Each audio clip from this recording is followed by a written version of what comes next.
Oi pessoal, tudo bem? Ralph Peter com vocês novamente, programa Livros em Revista, que vai ao ar toda quarta-feira às 19 horas pela nossa BCC Television, que sempre tem o firme propósito de levar até vocês um bom entretenimento e um elevado teor de cultura. Desta feita, temos um convidado que vai levar não só um bom entretenimento, como uma visão maravilhosa do mundo e principalmente muita cultura. Estamos falando de Rômulo Provetti, que é um economista, motociclista inveterado, um sujeito que escreve maravilhosamente e principalmente descreve aquilo que você vê nas fotos maravilhosas que ele consegue extrair. Rômulo, bom mineiro, por sinal, um bom mineiro, esse orgulhoso mineiro. Tudo bem, Rômulo? Tudo bom, Ralf? Obrigado por ter vindo diretamente das Minas Gerais. Você mora em Belo Horizonte? Eu moro em Belo Horizonte. Diretamente de Belo Horizonte. Belo Horizonte. Nos prestigiar aqui. Muito obrigado. O Rômulo é o segundo ou terceiro livro, o Himalaia? Terceiro livro que eu publico. Terceiro livro. O Himalaia é fantástico, é o recente. Isso. Não é o último, é o Acabei de lançar. Muito. Olha, pessoal, este livro chama-se Viagem de Moto pelos Caminhos do Himalaia. É arrepiante. Não só pelas coisas grotescas que ele descobriu e fotografou e explicou, como também pela paisagem, pelas... Bom, tem uma menina linda aqui. Qual é a página daquela menina que você fotografou? Ah, eu não lembro, você não mas lembra é a página? Página... A menina é sensacional. É fácil de achar. Vamos lá. E, enquanto você acha, tem também um outro livro. O livro anterior, página é o anterior, o 99. Atacama. Página 99. Essa menina é sensacional, né? Sim. Eu vou mostrar para vocês, mas nós não vamos pegar. Olha, tá até mais ou menos. Eu quero que vocês vejam esta menina. Bom, isso aqui é só um aperitivozinho do que vocês vão ver. Nós estávamos, pouco antes dele chegar, nós estávamos selecionando imagens para mostrar para vocês. E não tem como selecionar, porque, bom, você mandou umas 200 fotos, né? Sim. Não tem como selecionar, porque são todas lindas, maravilhosas. O livro anterior é esse aqui, o do Atacama? Isso, foi o segundo livro que eu A publiquei. Caminho do Atacama, uma viagem de moto até o que eu acabei de receber, então não tenho como comentar com vocês. Realmente não tenho como comentar. Vou dar uma lida, depois a gente... Quem sabe você volta aqui só para falar sobre ele. Será Porque um prazer. Atacama é um trajeto maravilhoso, né? Muito, muito procurado pelos motociclistas brasileiros. Tenho amigos que todo ano vão como é que se fala? Em grupos. Em grupos, em longas caminhadas só para o Atacama. Meu, você é um jovem ainda, administrador. O que te move, além da plena liberdade que dá, só a moto te dá essa liberdade? Mas o que...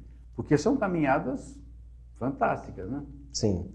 Bom, são vários fatores que me movem, né? Como você perguntou. Desde conhecer lugares, conhecer pessoas, né? Culturas e me conhecer também. Porque para entender como que eu reajo nesses lugares, como eu viajo de motocicleta, né? A motocicleta me permite ter momentos de introspecção que me fazem conhecer a mim mesmo, né? Ou tentar conhecer, porque é difícil a gente saber exatamente quem a gente é. Bom, isso é verdade, né? A gente está sempre se questionando e nunca recebe a informação. Exatamente. Um dia, quem sabe, eu consigo me explicar. Tem uma foto nesse livro de umas estrelas. Sim. Ali você não sabe se é estrela ou é um enxame, né? Na verdade, uma foto Tá no ar, olha aqui, olha, é fantástico. Isso é da Via Láctea. E ela não foi, essas não foram as melhores fotos que eu tirei da Via Láctea. Aqui em Belo Horizonte, perto de Belo Horizonte, eu consegui tirar algumas fotos até mais bonitas do que essa. Fantástico, né? Porque nessa viagem eu não levei uma lente que é grande angular, e que eu conseguiria tirar uma foto um pouco melhor do que essa. E para essas viagens, você fez algum curso de fotografia? Eu fiz algum tempo atrás, não para as viagens, mas para tirar fotos. Eu fiz um curso do Senac de algumas horas, só para aprender algumas técnicas básicas, mas nunca aprofundei mesmo, não. Então você quer me dizer, com alguma modéstia, que você é um bom fotógrafo? Porque as fotos que você tirou... Bom, o pessoal da técnica está babando até agora, né? Mas eu tenho uma técnica que é a seguinte, eu tiro um monte de fotos e uma delas sairá boa. Mas essa não é só a tua técnica, todos os fotógrafos fazem. Ou você acha que aquelas meninas que saem lindas na capa tiram uma foto só? Não, são o dia inteiro são fotografando. Muitas, Aquilo lá é fantástico. Mas a fotografia é uma forma de registrar um momento que o olho percebe. Se a gente tem sensibilidade... Perfeito. Né, esse é o termo. É a sensibilidade para apreciar uma paisagem e tentar captar.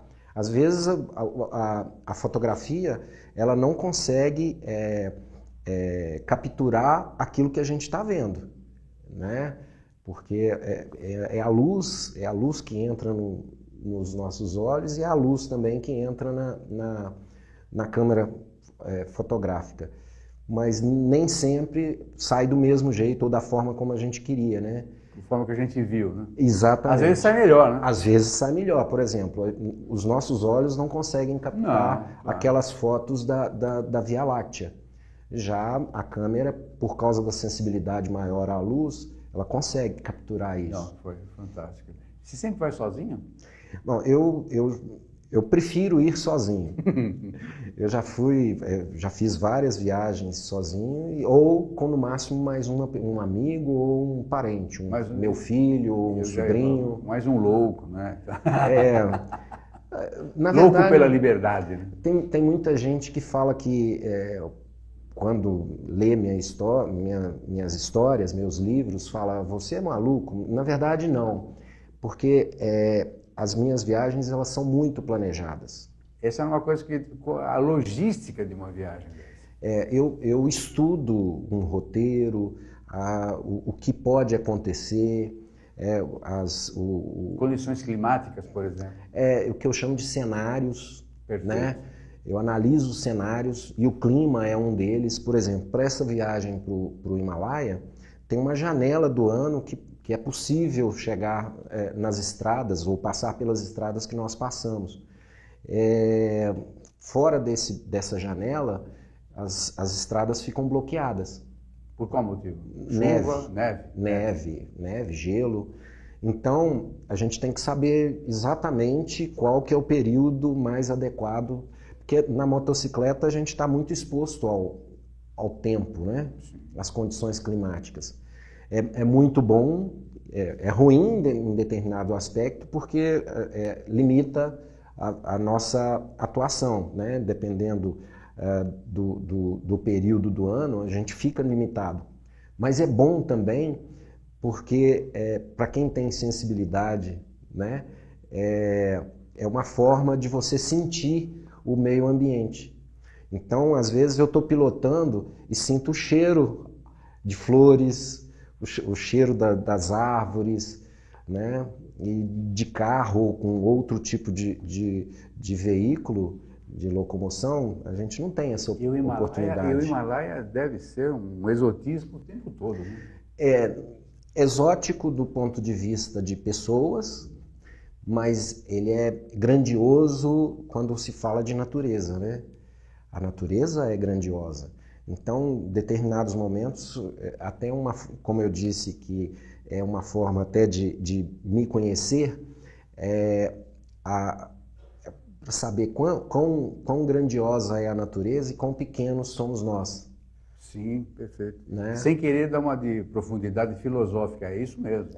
Eu não me aventuro a ser filósofo, não, mas é isso mas aí. Quando a gente está refletindo, a gente tem que pensar na vida. Você né? Saiu do teu ambiente natural e vai para um outro mas que você pesquisou isso também, mais ou menos você já sabia o que ia encontrar, ou não? Sim, sim. É claro que a gente, no planejamento, tenta antecipar ou entender ou compreender tudo aquilo que pode acontecer com a gente. O principal do planejamento não é só antever as coisas e evitá-las, mas se ocorrer algum problema, o que a gente pode fazer? Qual é a ferramenta que eu vou usar? Né? Exatamente, é me preparar ou nos preparar para eventualidades que podem impactar a nossa viagem. Tem uma foto, por exemplo, aquela do banheiro do hotel. Sim. Que nós estamos vendo agora há pouco aí. Você já sabia que ia encontrar aquele tipo de alojamento? Não? Sim, sim. Você já sabia? Já sabia, já tinha estudado, mesmo porque uma forma de estudar é lendo histórias de outras pessoas que foram por lá, passaram por aquele mesmo percurso, certo. Seja de motocicleta, de bicicleta, né? Então tem pessoas mais malucas do que a gente que anda de moto. Anteriores malucos. São mochileiros ou pessoas que vão de ônibus, trem e assim por diante. Então, lendo essas histórias, a gente encontra esse tipo de situação com... Sim, até porque ali falando de estrelas, é uma miríade de religiões, né? Sim, lá a região é berço de pelo menos umas 4 ou 5 grandes religiões, né? Então, o budismo nasceu na região, o hinduísmo, o sikhismo, né? O muçulmano, né? E você precisou, para entrar no país, você precisou... o que precisou, por exemplo, para... Você falou, são 4 religiões dominantes, deve ter as... Sim. Com menor importância. Dezenas e dezenas. Exato, exato. Como é que você entrou no país? Você levou a moto do avião, não, navio? Como é que foi? Na verdade... Eu estou falando em termos de licença, né, para você trafegar normalmente sem ser abordado, se bem que acho que você até deve ter sido. Né? Várias vezes. Uma região que nós fomos, a gente inclusive precisou de autorização de um departamento do governo para que a gente pudesse entrar. Você precisou tirar essa autorização lá ou aqui? Lá. O país que a gente foi mesmo foi a Índia, né? Então nós circulamos pela Índia na divisa com o Tibete e o Paquistão e fomos para uma região de conflito que é a Caxemira, né? O Himalaia ele cobre 5 países, né? O Tibete, o Butão, o Nepal, a Índia e o Paquistão. Sendo que o país com maior extensão territorial, com maior extensão do Himalaia é a Índia, né? Então, a gente precisou de visto, né? As motocicletas nós alugamos lá, em Nova Delhi. Então, não levamos. Até estudamos uma forma de levar daqui as nossas próprias motocicletas, mas ficava muito caro. E um transtorno, né? Fora Imagino, né? A logística não é fácil, né? A gente precisaria de um tempo, mas nós conseguimos. Fizemos amizade pela internet com um indiano, um motociclista indiano, que nos ajudou muito. Mas sabia o caminho das pedras. Sabia e nos ajudou muito. E eu retornei lá, eu fui 2 vezes. Essa segunda? O livro ele conta a história da primeira vez que nós fomos, eu e o Rafael, que é um amigo. Depois eu retornei sozinho e viajei pela região por 30 dias sozinho. 30 não, porque 4 dias esse amigo indiano ele viajou comigo. Então é mais uma história que eu pretendo depois transformar também em mais um livro. Quanto tempo leva o planejamento? Para essa viagem... Concebe, por que você decidiu ao Himalaia primeiro? E segundo, quanto tempo demanda nesse planejamento? A história, a ideia maluca, né, que até está no livro, o título de um capítulo é A Ideia Maluca. Não foi minha, foi do Rafael Barata, meu amigo, que viu um grupo de motociclistas passando percorrendo uma passagem de montanha, e aí ele ficou maluco. Aliás, desculpe, falar em montanha, olha esta foto. Sim. Essa foto nós tiramos na Caxemira. Se você olhar à esquerda, tem um rio embaixo. Sim, embaixo. É um rio grande, caudaloso, mas na foto ele fica pequeno. Porque o tamanho e a altura. Essa estrada ela foi recortada na rocha, né? E tem ali, eu estimo algo em torno de 50, 60 metros de penhasco. Tem uma outra que parece que tem até um belvedere. Tem essa, que é a contracapa do livro. Isso aqui, exatamente. Parece que foi cortado com... Foi recortado na rocha. Foi recortado mesmo. Bem retinho, né? Sim. Fantástico. Nesse caso ali, eu pedi para o Rafael seguir, ficar lá, né, enquanto eu peguei uma posição boa para fotografá-lo. E depois eu fiquei brincando com ele o seguinte, porque a região ela é muito instável, né? Tem tremores. Eu falei, olha, enquanto você estava lá, eu estava rezando para não ter nenhum tremor. Eu achei que você ia falar o contrário. Para ter um tremor que é para fotografar o momento. Não, era meu Filmar companheiro. não, você não filmou, só fotografou. Eu filmei, tenho muitas imagens, eu levei uma câmera no capacete, né? Tenho muitas imagens no YouTube, com passagens que nós, em alguns lugares bem interessantes, na estrada, os lugares que visitamos. Mas você perguntou sobre a ideia, né? E qual foi a segunda pergunta? Não, a ideia maluca, né? Uhum. E o tempo de planejamento. Sim, o tempo de planejamento. Para essa viagem foram 18 meses de planejamento. Na verdade, mas é uma curtição, então, né? Que a gente começa a viajar antes de pegar a estrada, né? Então, você viaja antes da viagem. Exato. Então, e eu sou muito detalhista, eu gosto muito de... Tem que ser, né, velho? Nesse caso tem que ser. Sim. Eu gosto muito de ler histórias, ler relatos de pessoas que fizeram viagens pela região. Eu leio artigos políticos sobre o clima. Eu estudo a climatologia, como eu te falei que o clima é muito importante. Então, para saber qual que é o período do ano com menor intensidade de chuvas, menor precipitação, a temperatura, né? São dois fatores, dois elementos da climatologia que a gente tem que estudar profundamente. E os relatos nos ajudam, porque nessa viagem, por exemplo, nós cometemos erros. As pessoas que lerão o livro ou que já leram vão aprender com nossos erros, da mesma forma como eu aprendi com os erros de outras pessoas. Que tipo de erro, por exemplo? Por exemplo, nós subestimamos as estradas. Apesar de estudarmos, a gente utiliza algumas ferramentas que estimam o tempo para percorrer uma distância. E funciona muito bem aqui no Brasil, por exemplo, na Europa, Estados Unidos, em outros países que eu já visitei. Essas ferramentas elas funcionam muito bem, então elas aproximam muito do tempo real. E lá não funcionou. Então, quando eu retornei no ano seguinte, né, eu já levei em consideração... Preparou os erros, óbvio. Exatamente.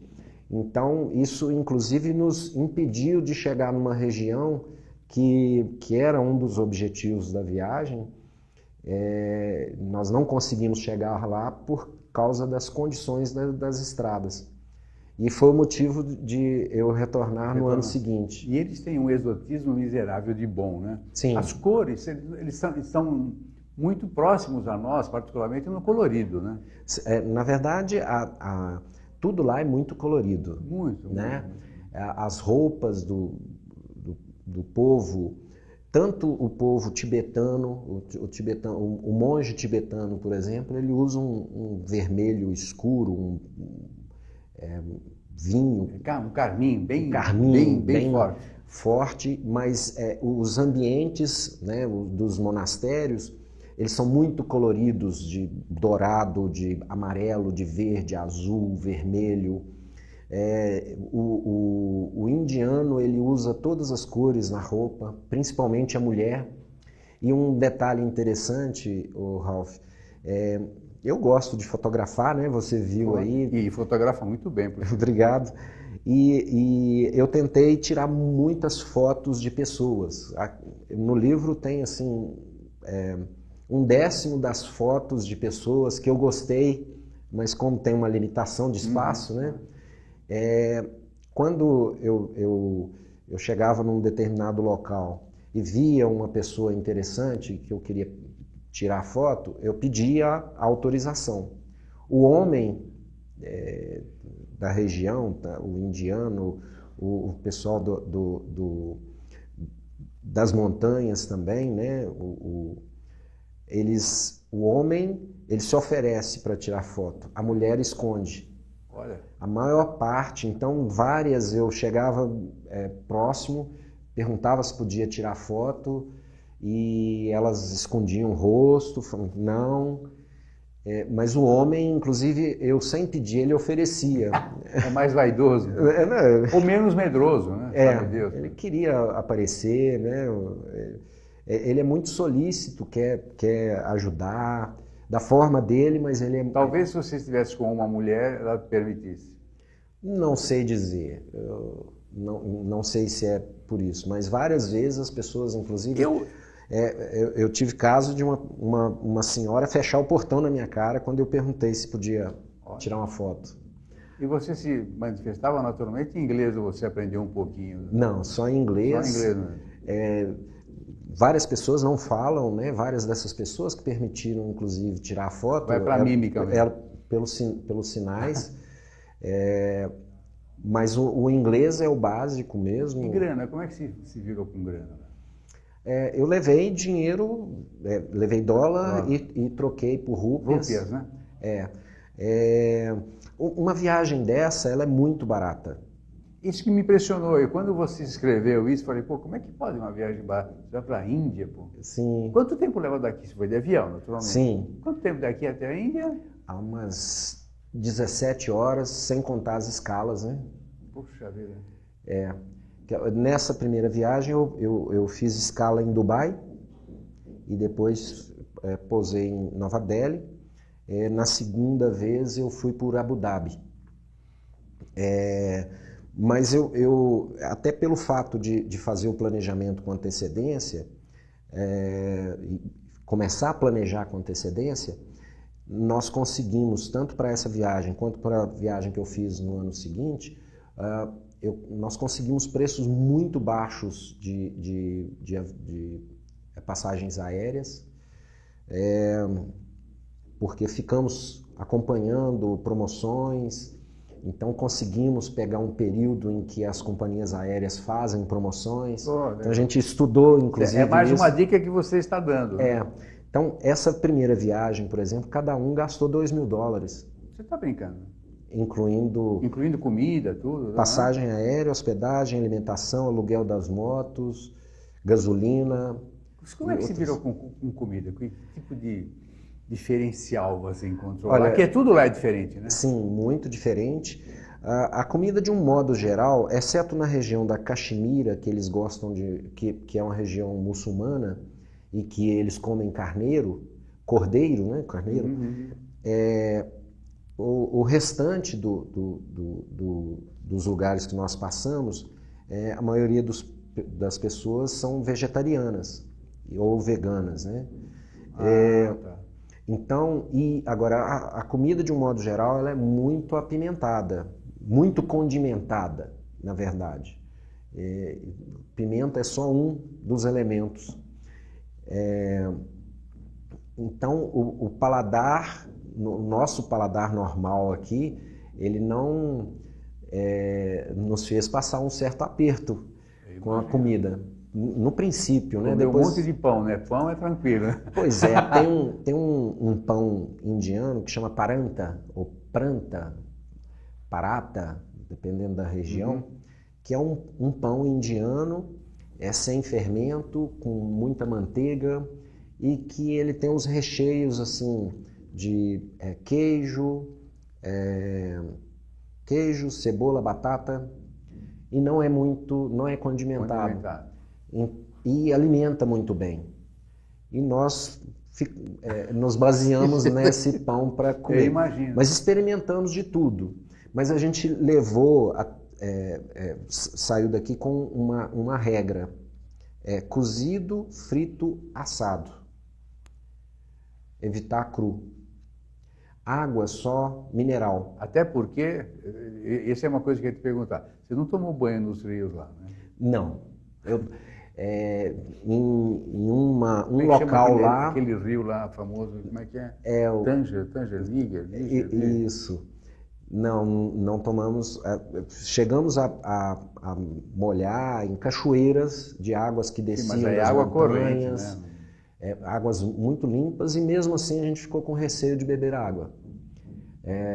Teve um período que nós percorremos, que nós não encontramos lugar para comprar água mineral, e nós levamos um estoque, né? Sempre levamos um estoque, e quando chegávamos a um determinado lugar, a gente repunha esse estoque.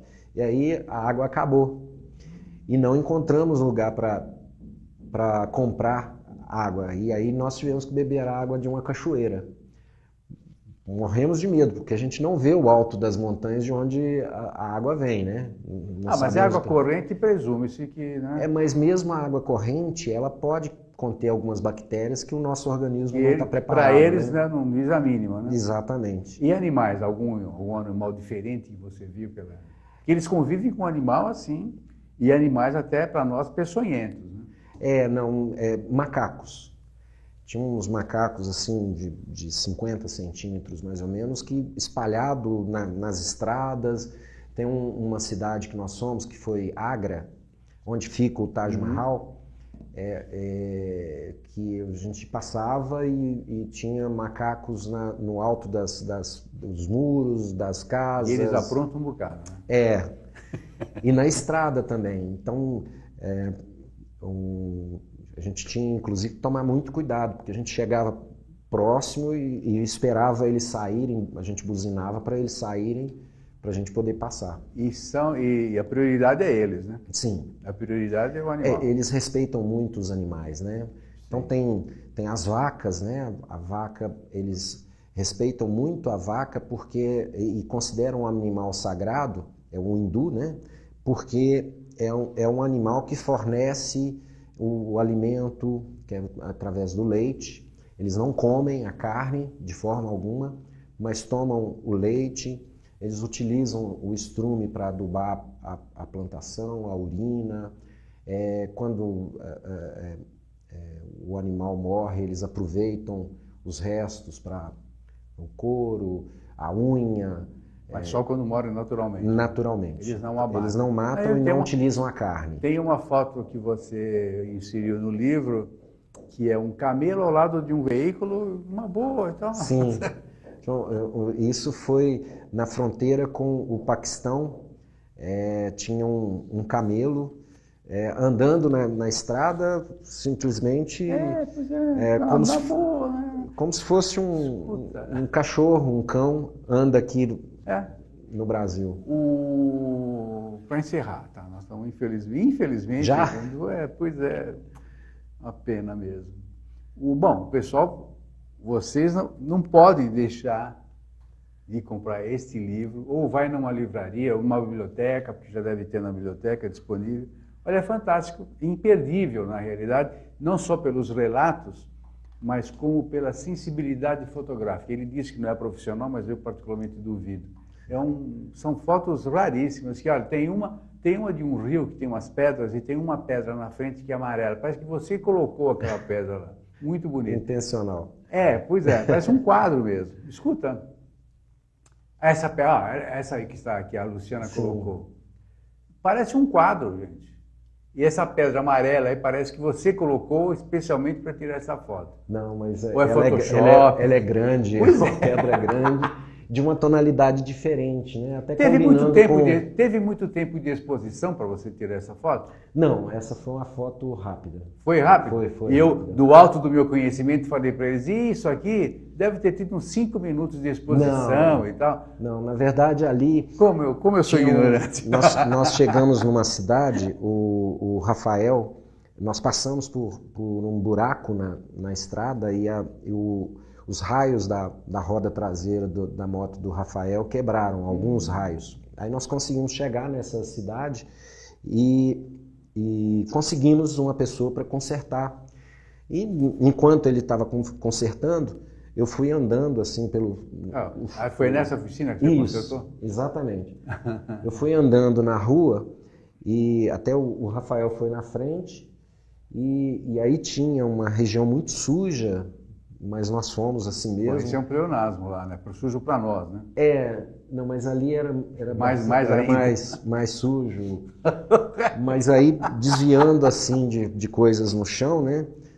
Eu cheguei na beirada do rio e aí eu vi, na verdade eu foquei mais na ponte. Foi uma ponte que nós atravessamos para chegar na cidade, porque ela era laranja, né? Não, linda. E aí a pedra eu descobri depois. Olha na só. hora eu não vi a pedra. A fotografia tem disso. Às vezes tem alguns aspectos da fotografia até as ondinhas, parece que é feito à mão, gente. Bom, me fala uma coisa, Rômulo, para encerrar, como já falei. E é a segunda vez que eu tento encerrar, não consigo. Teve algum momento na viagem assim que você falou, não vai dar? Sabe aquele tipo, não vou conseguir chegar, não vai dar, meu Deus, por que eu fui pensar em fazer essa viagem? O que eu estou fazendo aqui? Por aí. Teve um momento em que nós estávamos atravessando uma floresta e o Rafael resolveu. Normalmente eu ia na frente e o Rafael atrás. Ele resolveu me passar e foi direto, seguiu em frente e eu perdi de vista. E era uma região em que a estrada era muito ruim, muito difícil, com inclinações assim de 30 graus, com cascalho. Pedra, é isso que eu ia falar, pedra, né? Cascalho, né? E a gente precisava subir uma montanha e de repente eu cheguei num determinado momento que a roda traseira da moto começou a deslizar. Patinar, né? E aí eu parei, segurando com o freio traseiro. Na hora que eu soltei o freio traseiro, o freio dianteiro não conseguiu segurar a moto e ela foi descendo e acabou tombando. E eu buzinei, a moto estava muito pesada, né? Eu buzinei, o Rafael já tinha sumido, já não escutei mais o barulho da moto dele. Na hora que eu parei para olhar, o pneu estava furado. Primeiro teve a queda, né? E é interessante, né? Como que eu comentei sobre a questão de me conhecer. Eu fiquei com vergonha na hora que a moto tombou. Ué, por quê? Eu estava pagando mico, né? Mas pagando mico para mim mesmo. Então, é interessante passar por esses momentos para ver até qual que é a nossa reação. Eu fiquei com vergonha de alguém estar vendo, mas eu estava sozinho, sem ninguém. Literalmente sozinho. Você e a natureza. Exatamente. E aí eu tentei, depois eu consegui levantar a moto, tentei subir, não consegui. Aí eu tive que descer, aí o Rafael sentiu minha falta, voltou. Lógico, alguma coisa aconteceu. E aí a gente conseguiu depois trocar a câmara de ar que tinha rasgado. Mas até aquele momento, né, a moto caiu e a gente estava na altitude, a respiração já estava difícil, né? O ar fica rarefeito. Falta o oxigênio, né? Então eu estava muito cansado com a respiração. Ofegante. Eu estava muito ofegante. Era difícil conseguir capturar o oxigênio. E aquela situação, sozinho no lugar, assim, a gente já tinha horas que não encontrava com ninguém. Meu companheiro sumiu. E aí eu só pensei assim, o que eu estou fazendo aqui? Mas aí na hora que né? Introspectou A calma, e tal, lógico. assim, poxa, eu estou fazendo aqui algo que eu queria, tem 1 ano e 6 meses que eu estou sonhando passar por esse lugar. E me fala uma coisa, quanto tempo demorou a viagem toda? Essa primeira foram 16 dias. Na Isso aqui segunda, é pouco, né? foram poucos. E nós não conseguimos atingir um dos objetivos exatamente por causa disso. Eram poucos dias. Na segunda viagem foram 30 dias. 30 dias, justo batidinhos. Isso. Mas são viagens que com muitos acontecimentos, muitas ocorrências. Então, o livro ele tem muitas histórias. E eu tento, assim, relatar no livro tudo que aconteceu, né? Sendo o mais fiel possível aos fatos. E você consegue uma coisa que até o mais covarde como eu deseja, que é fazer o percurso. Ou, se não esse, mas fazer algo semelhante. Porque a sensação de liberdade, tudo bem, tem o perigo e tal, mas você está preparado para isso também, né? Não, a questão do perigo, por exemplo, a região não existem assaltos. Pode ter furto, mas assalto não existe. Então, é mais fácil a gente ser assaltado aqui nessa rua do que em qualquer lugar não, e lá. nessa rua, particularmente, de manhã corre o risco, de noite é certeza. Pois é. E a questão do risco, qualquer que seja, um acidente ou qualquer coisa, a vida já é arriscada, né? Sim. E eu acho mais arriscado a gente passar por essa vida sem fazer aquilo que a gente quer ou que sonha, do que chegar lá na frente e arrepender de não ter realizado os nossos sonhos. Para encerrar pela terceira vez. A família numa boa, aceita numa boa, sim, não tem nenhum... Não precisou fazer a cabeça. Desde que eu comecei a fazer as viagens, né? Hoje eu sou divorciado. Mas um período grande na minha vida de motociclista eu passei com família, filhos pequenos inclusive, mas eu dedicava um tempo a eles antes de fazer a viagem. Então eu tirava 30 dias, por exemplo, de férias. Uma compensação. Uma compensação, exatamente. O cara, além de motociclista, valente, é 171. Não. Na verdade é porque eu sempre fui uma pessoa muito caseira. Então, eu falo para as pessoas, poxa vida, o ano tem 365 dias, né? Se eu tirasse em 20, 25 dias desses 365, os outros 340 eu estou disponível. Claro, não. Mas eu fiz essa pergunta porque eu imagino que muitos caras queiram fazer e não conseguem por alguma consequência familiar também. Sim, é porque, na verdade, as pessoas elas priorizam determinadas coisas, né? Alguns querem passar o máximo de tempo com a família, o outro com o trabalho, o outro lendo, o outro assistindo televisão.